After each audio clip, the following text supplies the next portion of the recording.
I've got a special watch for you today to mark the 10th episode of our watch review series. Behold the Submariner 114060.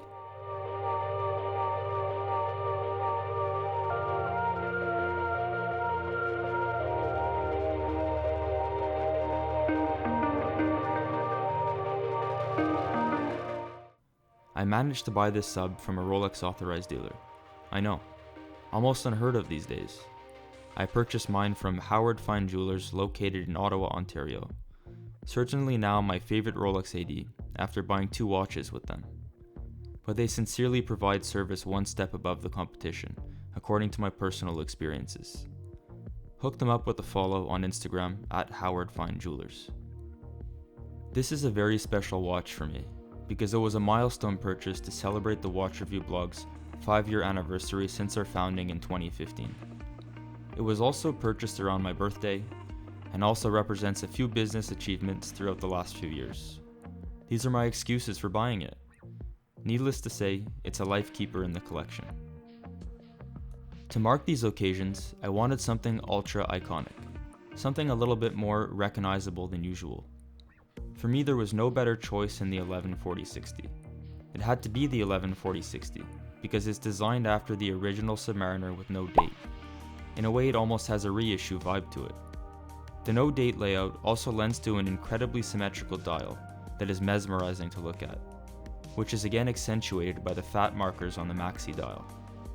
Everything else is almost the same as the original from the 50s, except of course some of the specific details like the text on the dial and the knurled bezel, the crown guards as well, which helps in differentiating the references throughout the history of the Submariner.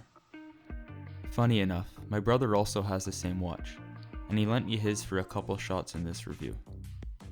I do have to say that I was concerned about the size of this watch before trying it on. The 114060 has a 40mm super case, which is just slightly beefier than the previous 5-digit models. I have a slender 6.5-inch wrist that I can't seem to beef up even with forearm workouts at the gym. But after trying the watch on, I was very surprised to see how well it looked on wrist.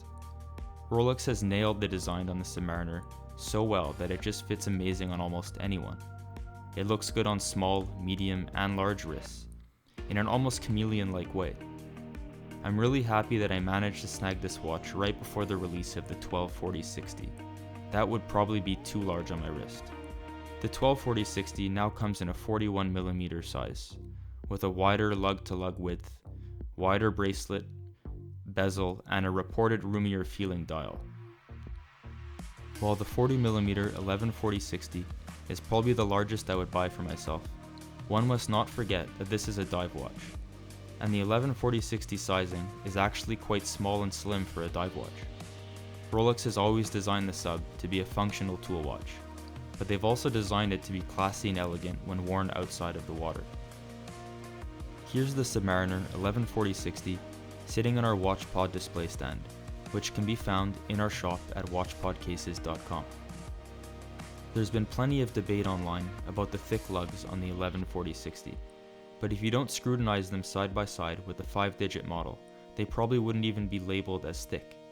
And even when comparing side by side, the difference is really negligible. My favorite part about this watch is the dial. It's just so well executed, and has been refined to perfection over the years. The hands and markers are made of white gold to ensure no tarnishing, and the bezel markers have also been filled in with platinum for a striking white silvery appearance against the black Cerachrome. Another great but often overlooked feature of the Submariner is the glidelock clasp. This allows for quick size adjustments on the go to get the perfect comfort on wrist. It can even extend enough to quickly fit over a wetsuit sleeve if needed. Like in case you need to dive into the sea to access a nuclear submariner in the middle of the night like James Bond. This is my quick take on the 114060 after owning and wearing it for 1 month. If I'm missing anything, please drop me a comment down below. I'd love to hear your feedback on this piece. If you liked this video, please hit the thumbs up and subscribe for more reviews coming up. For our full review on the 114060, visit our website, watchreviewblog.com, which has a lot more specs and HD photos packed into it. If you're interested in watch accessories, like travel cases and display stands, visit our newly integrated shop, watchpodcases.com, or click on the little shop button on the blog. If you're on Instagram, please give us a follow at Watch Review Blog. See you guys next time.